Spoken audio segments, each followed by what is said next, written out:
네, 수업 시작하도록 할게요. 안녕하세요. 김용훈입니다. 네, 오늘은 이제 필셀 집중 강의 오늘 개강을 하게 되었는데, 여러분들이 심화 강의 때 배웠던 이제 11년 기출문제집, 네, 이 교재죠. 이 교재를 여러분들이 가지고 2012년 문제를 제외하고 모두 우리가 풀어봤는데, 이번 집중 강의 때 뭘 할 거냐면, 우리가 지금 제가 자료 추가로 나누어드린 이 2023년 올해 문제를 토대로 우리가 기존의 심화 강의 때 다루었던 11개년 기출과 연계해가지고 여러분들이 앞으로 모강 그리고 내년 시험 직전에 이 기출들을 어떻게 잘 이렇게 좀 커버해가지고 대비할 수 있을지 한번 보도록 할게요. 실제로 제가 올해 시험을 보고 와가지고 이렇게 올해 시험지도 가지고 있어요. 그래서 그 상담이 필요하신 분들은 제가 시험지 같이 비교해가지고 상담해 드릴 테니까 언제든지 저한테 카톡 또는 메일로 남겨주시면 제가 상담을 도와드리도록 할게요. 네, 그러면 오늘 수업 시작해 보도록 할게요. 일단 제가 별도의 해설이나 정답이 없는 프린트를 나눠 드렸는데, 이건 우리가 이제 같은 이 수업 때 같이 풀어보고 이걸 토대로 한번 정리를 해보려고 해요. 그래서 제가 시간 재 드릴 테니까 한번 풀어보시고, 여러분들이 해야 될 게 뭐냐면 이제 나만 해설을 만들 건데, 그 전에 앞서서 체감 난이도는 어땠고, 그리고 문제 풀이 시간은 얼마나 걸렸으며, 그리고 관련 기출문제로서 제가 안내해 드릴 테니까 그런 부분들을 정리한 다음에 이런 문제가 나왔을 때 우리가 어떻게 하면 일반적으로 접근을 할 수 있을지 보도록 하겠습니다. 네, 1번 문제인데, 오늘은 제가 여러분들한테 드린 9번 문제까지 할 예정이고, 각 문제와 관련된 기출도 같이 한번 보도록 할게요.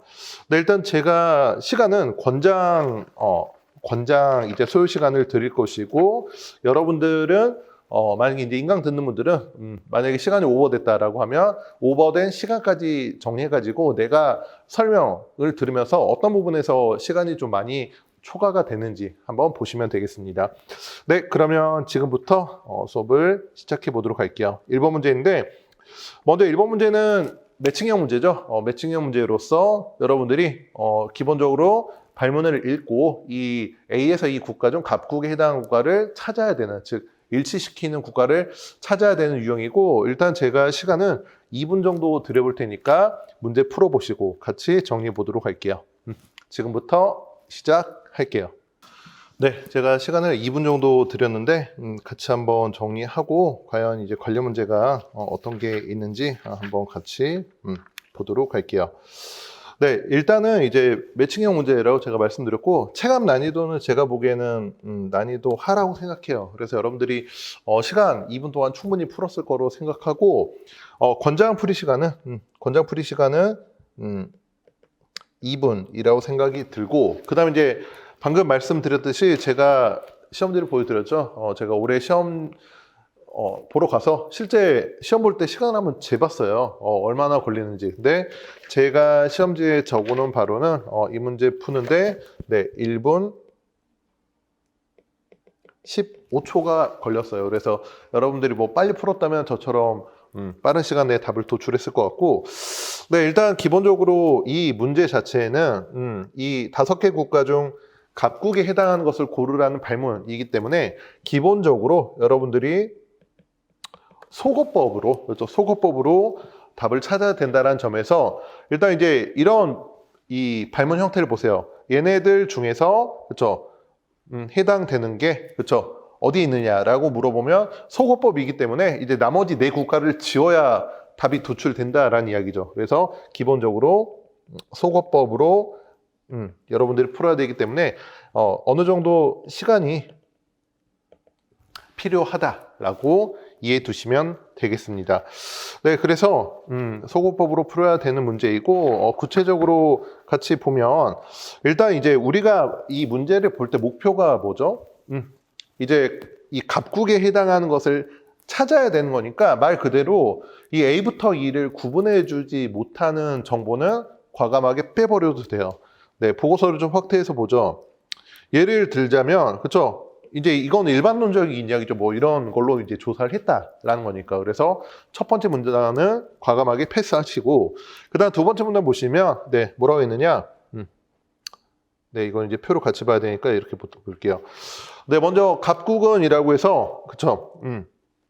집으로 우편물 배달 비율이 그쵸? 세계 평균이나 우체국 우편물 배부 비율보다 높았다라고 하니까 그쵸? 그러면 세계 평균이라든가 우체국에서 우편물 배부보다는 이제 높아야 되니까 그거보다 둘 다 낮은 그쵸? A는 지워주시면 되겠죠. 그래서 A 지워주시고 그 다음에 이제 이어서 둘째 줄 보시면 한편 각국의 2012년 대비 2022년 국내 우편 시장 규모는 그쵸 감소했다라고 했죠.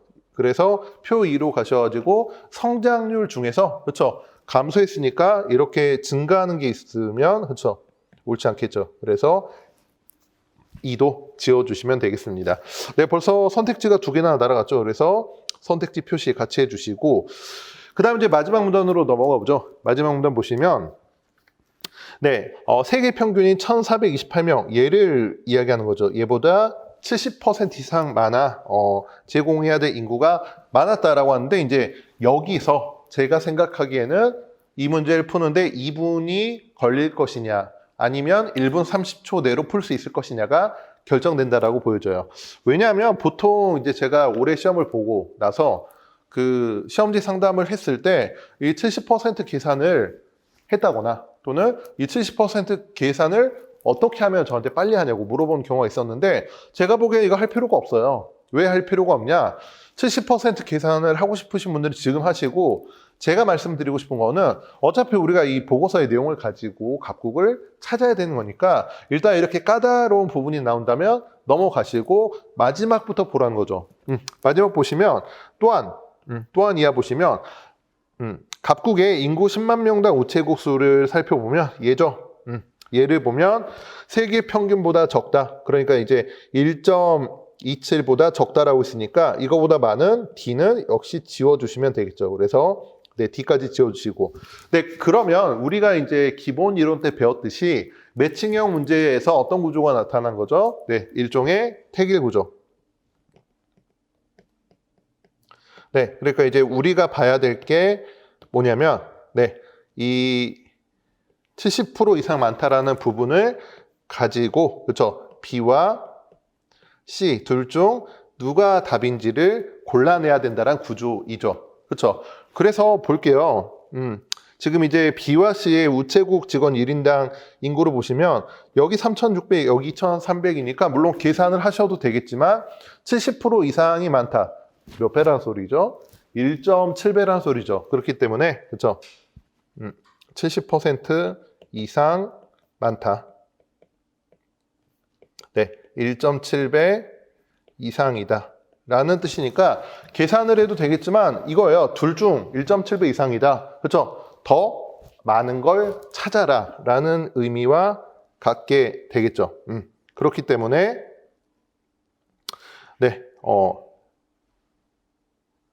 네, 이렇게 해가지고 우리가 결국에는 B가 더 많다라고 여러분들이 체크를 하시면 되겠습니다. 네, 그래서 기본적인 보고서 매칭형 문제이고 일단 관련 기출문제 적어 드릴게요. 시간이 나면 우리가 11개년 기출문제 보고 과거 문제를 한번 돌아가 보는데 일단 가장 대표적인 문제가 네, 22년도 그쵸 5급 15번 문제이고 여러분들이 가지고 있는 11개년 기출문제집 38페이지에 수록이 되어 있으니까 여러분들이 이제 오늘 해야 될 거 뭐예요? 이 문제 맞췄더라도 이 문제 자체를 여러분들이 맞췄고 틀렸느냐 중요한 게 아니에요. 그렇죠? 앞으로 여러분들이 이와 유사한 구조의 문제가 나왔을 때 어떻게 접근할 것인가가 중요하다라고 보시면 되겠습니다. 네, 그래서 일단 이렇게 정리를 드리고 넘어가도록 할게요.